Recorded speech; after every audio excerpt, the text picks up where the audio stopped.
tonight we're going to be going on to number 2, which is, does the Buddha permit the punishment of the criminal? And this is kind of an interesting topic, because there are some very common misconceptions about Buddhism with regard to it being a very pacifistic philosophy, simply because there is a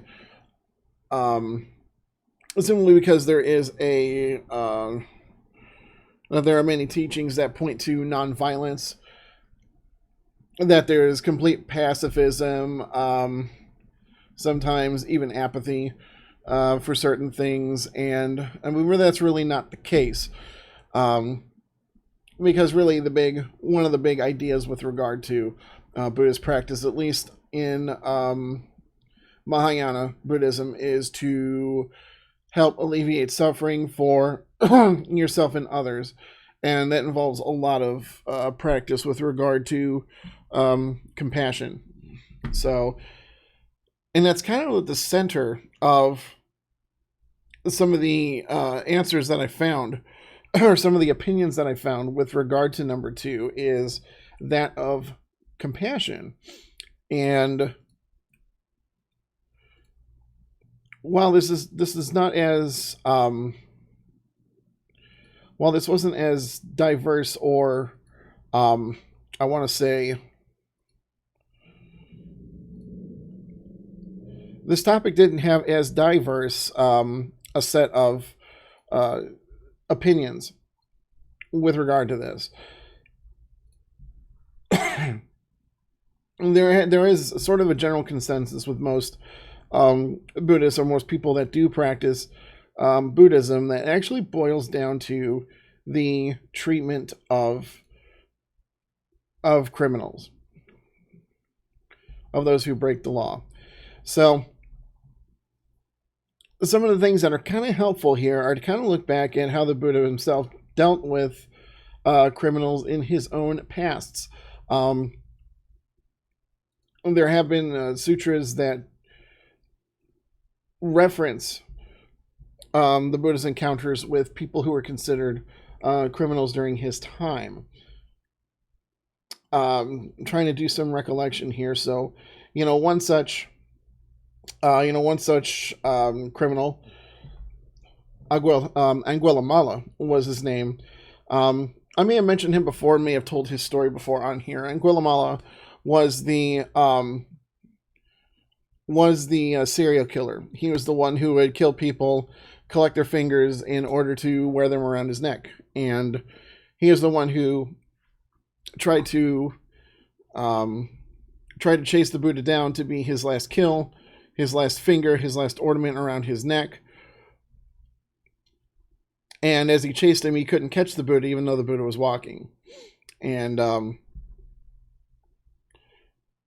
when the Buddha was addressed, he basically told him that once Anguillamala asked him to stop so that he can catch up to him, the Buddha told him, well, it's you who need to stop. You need to stop killing. You need to stop chasing this desire, so that you can be at peace with yourself and stop hurting people. And as the story goes, Anguillamala changed his ways and began following the Buddha's instructions. A bit similarly with Anguillamal.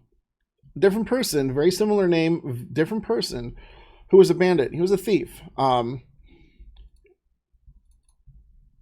And the story with Anguillamal is that when he approached the Buddha to try and steal from him and found that the Buddha had nothing on him, he wanted to take his life. And again, the Buddha had talked his way out of that. And then there is the story of, I'm trying to read this name correctly, so please give me a second. Ambapali. Ambapali was a prostitute. Ambapali lived in a house where the Buddha was going to stay. And there are actually 2 stories involving this woman, and one of them had to do with the Buddha, the other having to do with one of his one of his monks under his discipleship. And basically, as it was tradition back then, monks would travel from town to town. They would accept alms from people, and they would be allowed to stay in people's homes as so offered. And the rule was that the monk could only stay 3 days in a person's home as not to wear out their welcome and impose upon the host. So when it came to the Buddha, he kept declining the offer because Ambapali was coming on to him. She was basically saying, "Hey, I want you to stay with me. You're a handsome man. I could offer you a life of opulence. I can offer you me anytime you want. I can offer," and the Buddha kept continuing to refuse until she got tired of trying to offer and basically said, "Forget it." And the Buddha said, "Thank you very much for your offer anyway, but no." And he left. With regard to the monk's story is much more interesting because when she offered succor to the monk said, "Okay, well, I'll stay with you as long as it's okay by my teacher to do so." And she says, "Okay, we'll go ahead and ask him." And his teacher was the Buddha, and the Buddha said, "Well, if she's offered you to stay at her place, go ahead and stay there." This gave the other monks concern because they were pretty much thinking, "Okay, well, we just lost this guy. Okay, he's staying with a prostitute. He's going to go there. He's going to be tempted. He's going to break his vows. And, we're pretty much never going to see him again." And they brought this concern to the Buddha's attention, to which his reply was, "Well, only time's going to tell. I mean, we'll see, So the monks decided to spy on him for each 3 days. They would go to the house. They would listen up against the walls, look through the windows, and each day they saw the woman and the monk, laughing and chatting and, having a good time. They weren't involved intimately. They weren't involved sexually with each other. They were just, one day they were singing songs with each other and laughing and dancing, and with each day, these monks are like, "Oh, great, we've really lost him now. Oh, great, we're never going to see him again. Oh, gosh," They, by the third day, they've almost pretty much written him off. Okay. But at the end of the third day, the monk did come back to the Sangha. And not only did he come back to the Sangha, he brought the prostitute with him to take monastic vows. So basically there was a work of reformation there, and which is actually kind of a remarkable story, and one that they do say, Ambapamali did come to her own, decision on that. Something which I think is very possible, considering it was only recently that the Buddha actually would accept that women could be monastics as well. So yeah, it's a pretty interesting story. And if you notice, each one of those stories has a common theme, and it isn't so much that, the Buddha was charismatic enough to talk him out of stuff and change people's minds. The whole thing kind of centers around reformation. It all kind of centers around allowing people to sort of reflect and see on, what they were doing, and, being willful enough and mindful enough to reform their behavior. This particular article was actually very instrumental in some of this. Some of these articles from the BBC do go over some various points. Like, what does Buddhism say about how criminals should be treated? Well, Buddhists believe that all people should demonstrate loving kindness and compassion, but accept that some do wrong, misuse their free will, and cause dukkha to others. Dukkha is suffering. That's a Pali word. It does go over it does mention the 5 precepts here. And I know we've discussed those before, the 5 precepts. To kind of review those, the 5 precepts were, not to willfully take life, not to steal, not to, not to lie, not to partake in sexual misconduct, and not to partake so much in substances that allow the mind to be clouded. Okay. I've worded them differently, but that's basically what they are. And yeah, they are guidelines. So, not ordinances, not, you must follow this or you go to hell kind of thing, but, and of course it also mentions here the Eightfold Noble Path, which they kind of explain, all right, but, the Eightfold Noble Path is part of the basic teaching involving the Four Noble Truths. And we've discussed that before, actually. We went over that a little bit in the last discussion that we have on who's the Buddha, which is also on YouTube if you want to either watch that again or watch it for the first time if you didn't get a chance. Exclamation point YouTube, exclamation point YT, again, to get to the channel. And I mentioned samsara here. We didn't really talk about samsara, but as far as the spiritual aspects of Buddhism go, it is common Buddhist belief that life and death is a cycle. So that means reincarnation is part of a belief in Buddhism, and that can mean different things to different Buddhists. I know my teacher had taught that reincarnation can really simply take the form of, being done with the day, letting the day die, and waking up to a new day, being reborn for that day. Some say it has more to do with everything mentally. Some do believe there's a metaphysical aspect where when you die, your energy and your karma get transferred to a new body.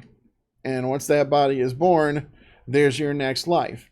And depending on your accumulative karma will depend on what you're born as and how your life is going to go for that.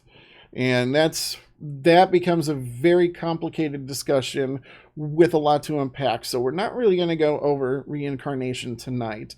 I'm just mentioning it because samsara is mentioned here. And that's basically, the samsara is the cycle of life and death, is essentially what that means. And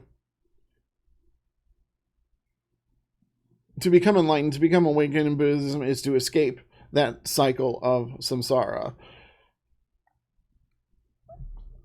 So moving on. It'll say here that most Buddhists believe that criminals should be punished for their actions, but Buddhists have strong views about punishment in this world. Inhumane treatment of an offender does not solve their behavior or those of humanity in general. The best approach is to reform them.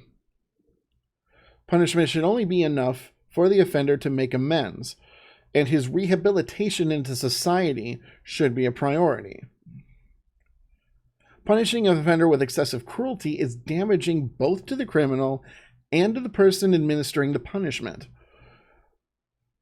It is possible to administer severe punishment with compassion, but Buddhists should be compassionate. What does that mean exactly? A serious crime may see a person banished from the community or country in order to protect the rest of society. So there's a balance here. But what they're saying, and there was another, and it goes over it again in another article here, that the BBC wrote up. Those same 5 points, as you can see, are listed here. Buddhist countries and capital punishment. And it does tell that, there are some nations that are primarily Buddhist that, that actually have laws regarding capital punishment despite the religion. And that's mainly because, their government decides to do, something else contrary to the belief of that popular religion. It's, honestly, here in the United States, that basically comes down to a separation of church and state, if you will.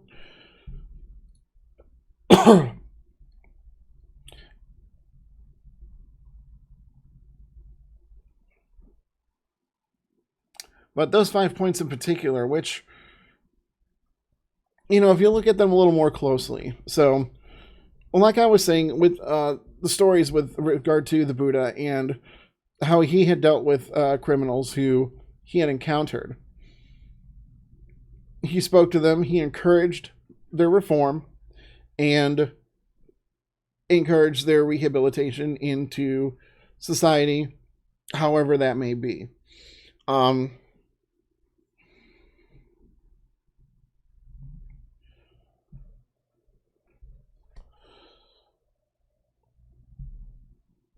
And of course, avoiding excessive cruelty is kind of a big one. It is impossible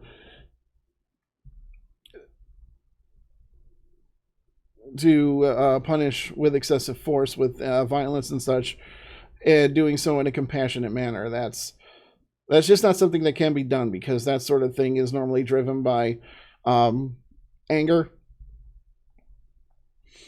and anger is no way to really. Anger is no real way to offer, discipline if you want to help the criminal overcome the crime and reform their behavior.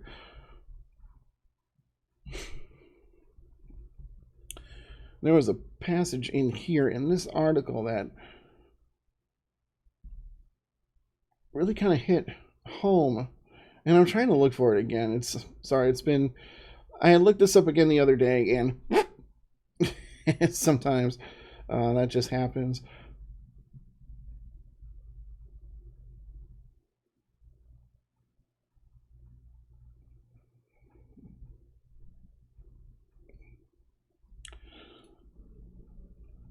And by the way, if there's anything any of you have to add to this, feel free. Something that was brought up in our discussion with my Sangha the week before, one person had mentioned that, reformation, sounds good, and rehabilitation, sounds good, but not every criminal is going to want that. And, they're right.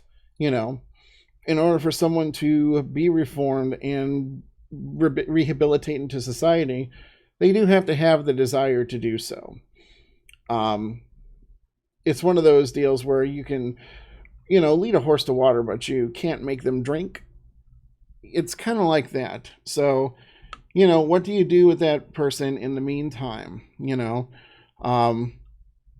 Is imprisonment appropriate? Is isolating them from society something that needs to be done? And, again, if there's a compassionate approach to that, then yeah, absolutely. You can offer ways for people to reform while they're in jail. And that also then goes into, how prisons operate, if they're operating with compassion in mind or what have you. And there are some that do and some that don't. My teacher, Kaylin, had a lot of very valuable insight on this. She was a prison chaplain for many years for a couple of the correctional facilities here in the state. And, she's seen quite a bit on the inside. She's seen a lot of different things. And she had pointed out, things like how we get to see on the outside, how we see prisons either as presented to us sometimes by the media or, by television shows and movies, that these aren't really accurate. She did say that there are some, like, for example, she did say that there are some officers in there that do mistreat their prisoners. There are, and she has dealt with a warden who, wasn't very compassionate, who didn't care how the inmates were treated, But for the most part, she says that, the guards that are there do, care about the inmates. They do their best to, while helping try to maintain, order should things get unruly in, in the prison. They do try their best with the inmates to make sure that, while they're going through their, punishment, that they're not, going through any abuse, that, if one inmate's out to get another, that they can handle that, appropriately, and things like that. So, evidently, cruelty to some of the cruelty to the prisoners that we tend to see in the media a lot is not the norm, which is good. I mean, thank goodness that's not the norm. I'm trying to look here. All right, so here's an excerpt from the article, and I'm trying to find out where it is, because this does get kind of deep. Here we are.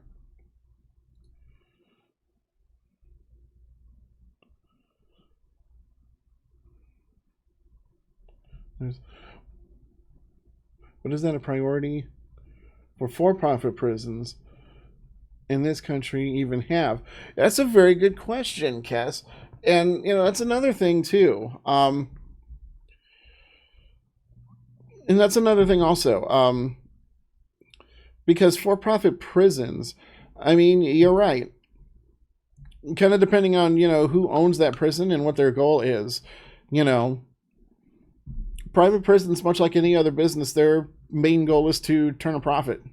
Their turn is to make money. Now, that being said, the private prison system does have a sort of a fail-safe, if you will, to keep them from losing money. And this fail-safe involves charging cities a fee if a certain capacity threshold isn't met. So, like, if there are, like if a prison is supposed to have 500 inmates at least for the city to pay this, to pay a rate, and they wind up at the end of that year or something only having 450, well, they have a clause in their contract saying, okay, well, you're under capacity, so you have to pay us a fine or, a fee of, X amount of dollars. So whether or not the prisons are at capacity, the private prisons really don't lose out. And, they make sure of that. That said, however, that doesn't mean that some prisons don't, that some prisons and their ties with the justice system don't, try to keep them at capacity. And, it's very true. A lot of prisons don't have the equipment for rehabilitation a lot of times because of that. Sometimes their educational material is very out of date. It's also not cool because it encourages the city to put people in prison and keep from having to pay out. It's like street cops and ticket quotas. And, that's a very good point. It's a very good point. A lot of, well, there's more that, and, I think there's more that ties into that also. And some of that stuff, which, involves, another discussion for another day, things like, part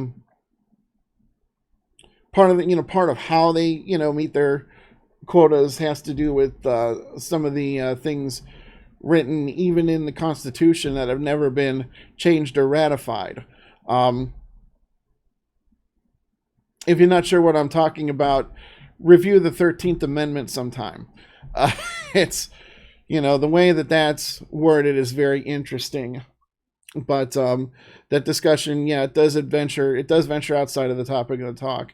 Um, from a Buddhist viewpoint, though, Reformation is most ideal, and my hope is that the prisons that aren't privately run are going about doing that. My teacher, the prisons that she worked in, um, they did some things to kind of help, prisoners do some of the reformation, but it wasn't a lot. It wasn't a lot, and it's actually one reason why she started a nonprofit organization, another one. Her first nonprofit had to do with helping criminals on the inside and starting a Zendo. Her other nonprofit, however, is a business, a bakery. In fact, she opened a bakery where the only people that are actually employed were ex-cons. People who have been in prison for 5, 10, 15 years, finally getting released and trying to get back on their feet. And this is actually, for some people who were inmates, that organization has been a blessing because it's something that helps them start making money so they can start adjusting to life on the outside again. It also gives them something to put on their resume as far as recent work goes. Because, recent experience and the fact that a company was able to trust them to do work with other people again is actually a really good boon, considering on applications they still ask, whether or not you've ever been convicted of a felony. And sometimes ticking that box, costs a job, costs an interview, So, there's that stigma that's there. So that's kind of what she's doing to kind of help with that. And the bakery makes them, it's not supposed to, but it does, they already paid. It's weird because they already paid their debt to society. Yet when they get outside, the private sector continues to make them pay. It's, I don't think it's a very humane way to do that. Yeah. Once you're done, you should be done, But unfortunately, that's not the case. So yeah. So that's how she has chosen to kind of help out with that. And, I personally have not helped really so much with the bakery, except to purchase some of their product. They have this product called Bear Candy. It's called Laughing Bear Bakery. If you want to look it up, it's laughingbearbakery.org. You might be able to order some. I don't know if they can, mail out perishables outside of the St. Louis area, but yeah, they do. They got this confection they make called Bear Candy. It's like, it's like the sugary corn puff with cinnamon kind of, bite-sized snack. And, it's like crack. Like, you just sit there and kill a package of it in like 5 minutes. It is so delicious. But let's get out of that rabbit hole. I don't want to get hungry and distracted at the same time here. But yeah, this that's kind of what I figured. They probably don't ship.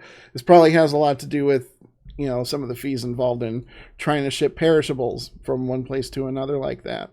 And so this article here was actually pretty instrumental in sort of explaining things, and it gets into a lot of detail. And I'm going to throw this website up here in chat for you guys that want to look at that later on. But it does go into, how, crime and criminals were defined, today as compared to it was back then. And we kind of went into that a little bit when we talked about some of the stories of the Buddha and his encounters with criminals and how he was able to handle those.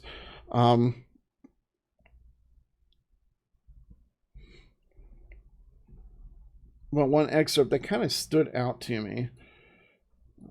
Let me see if I can't find. There we go.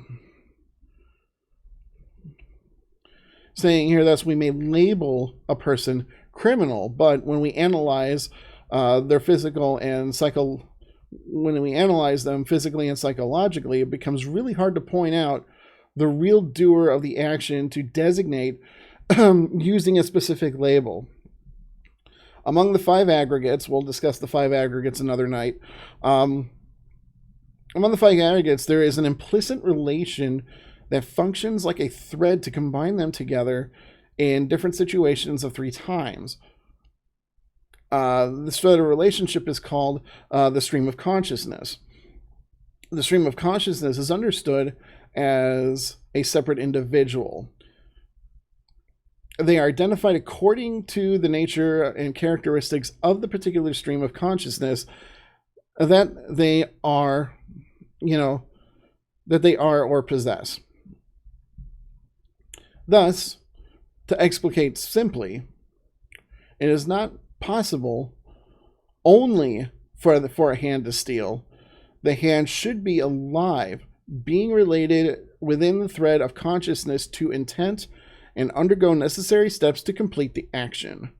Therefore, if we cut the hands off thieves, the punishment is weird and inadequate. They talk in this previous section about different styles of punishment, among those being what we would have normally learned in school as Hammurabi's Code, an eye for an eye, right? And this discusses a little bit how that sort of thing is weird because, let's say, you're in a country where they do have a law where, where they separate your hand from you if you steal. That might hurt, that might discourage you for a little while, but if you're bent on trying to steal again, or commit some other crime, cutting off a hand isn't going to stop you, okay? Because that really didn't solve the problem. You still have another hand that you can grab with. You can grab with your teeth. I mean, what are they going to do if you steal something, grabbing something with your teeth? Do they cut your head off at that point? I mean, what's that? And I mean, I guess it would ultimately stop you. But yeah, so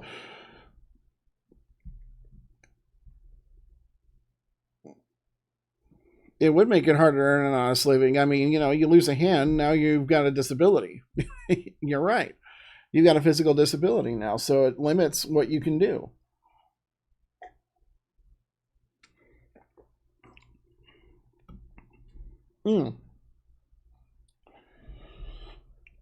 So according to Buddhism, an action initiates in one's intention. Intention is pretty important in Buddhism. Therefore, the form of punishment for an evildoer, the thief in this case, should result in a total reformation of their intention. By cutting a hand, we can, at the highest, cause some physical harm. There's no certainty that the thief becoming a really virtuous person after that. They may even commit more serious evil actions than that. By such punishment, we consider only one, i.e. form, among the 5 aggregates, ignoring the important functions of our 4 psychological factors. In brief, a crime, according to Buddhism, is that action which is harmful to the person who commits and or to others. Therefore, theoretically, when we talk about a criminal, we need to consider them with the 5 aggregates. Intention is a pretty important factor when it comes to action and karma in Buddhism.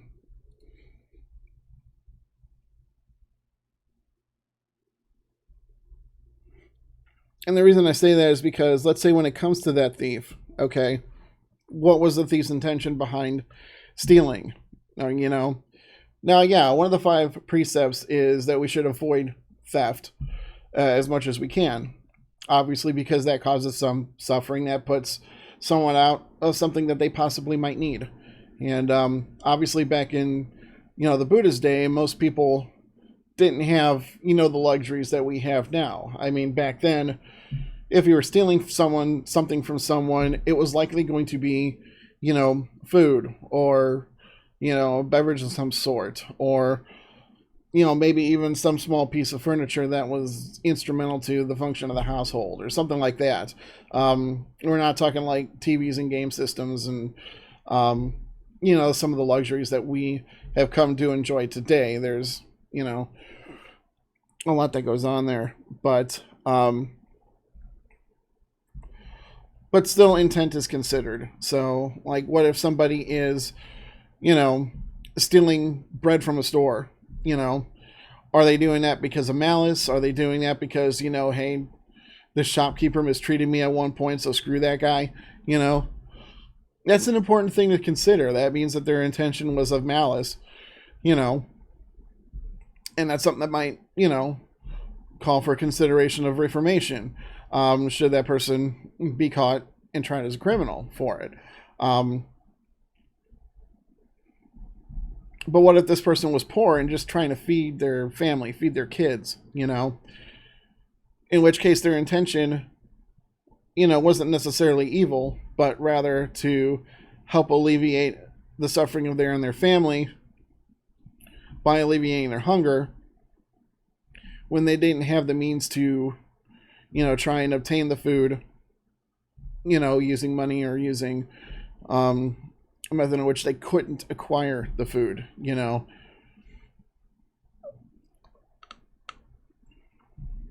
And, something like that. And, for an example like that, the call for reform there could be that the shop owner, they take some pity on the person and offer them a job.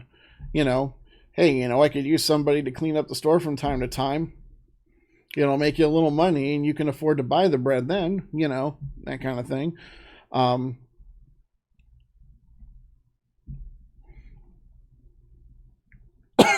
Excuse me.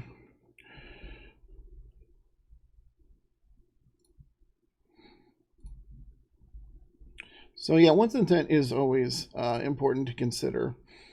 Now, whether or not their intent is good doesn't make what they do right. That's a different story. I mean, after all, when we're talking about criminality, we also talk about that in terms of law, right? Not necessarily what people believe individually that a criminal is, or what makes someone a criminal, but rather what the law of the land says a criminal is, and that is a very important distinction. That's why, in fact, that's why that exists, to kind of have a universal definition that people can follow, so that there's no mix-up. Oh, I read that bit already.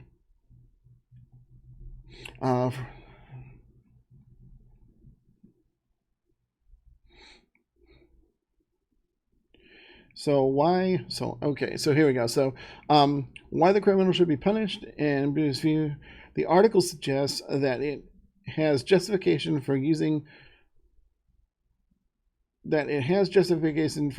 punishment as retribution for breaking the law, but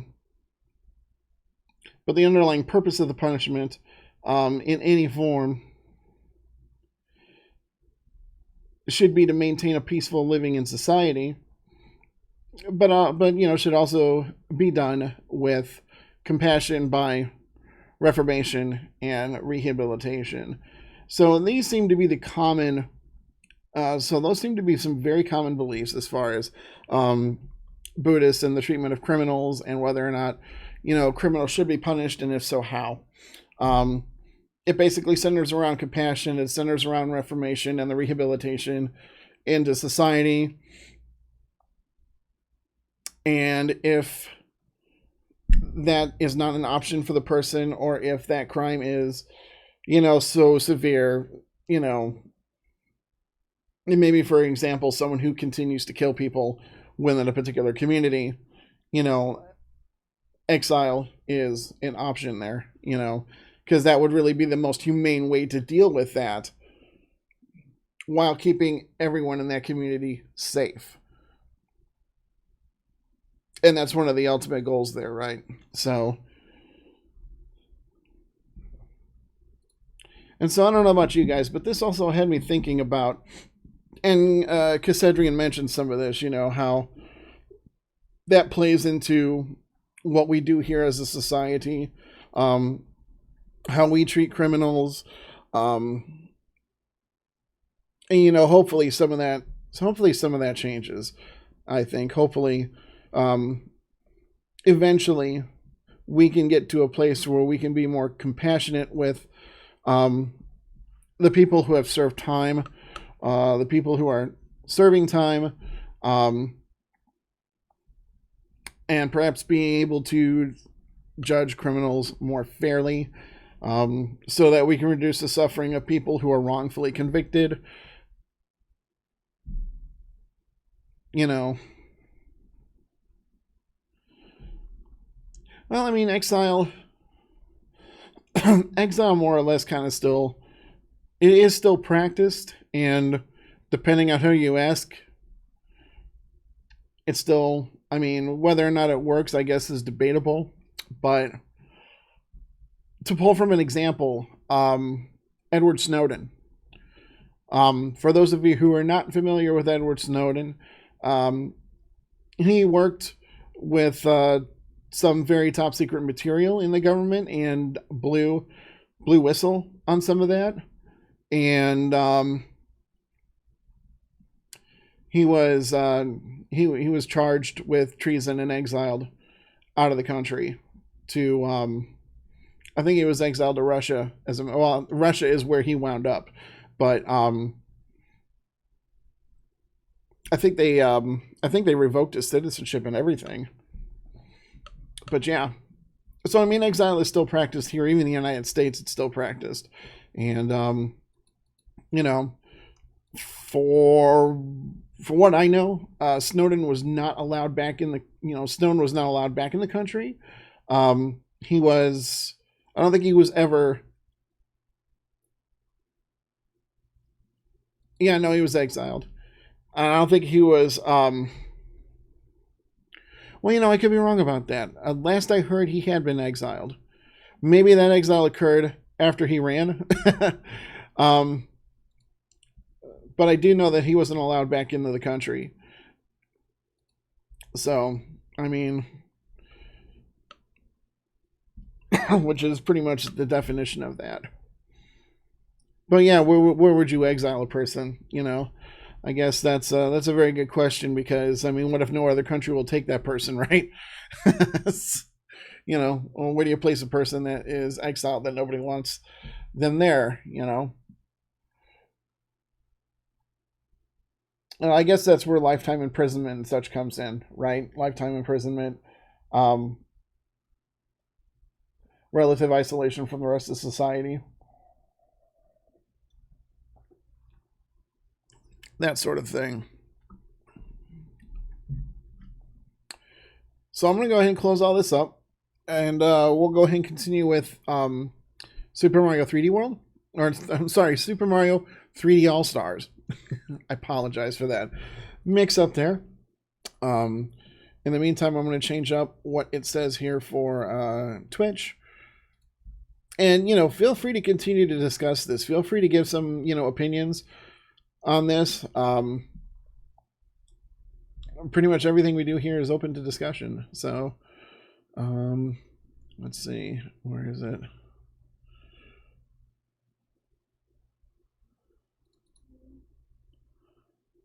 So we'll go ahead and change it to that.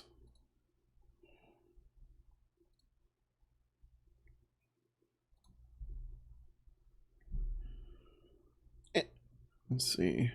And thanks for participating in the discussion with us tonight. This was really kind of cool to talk about.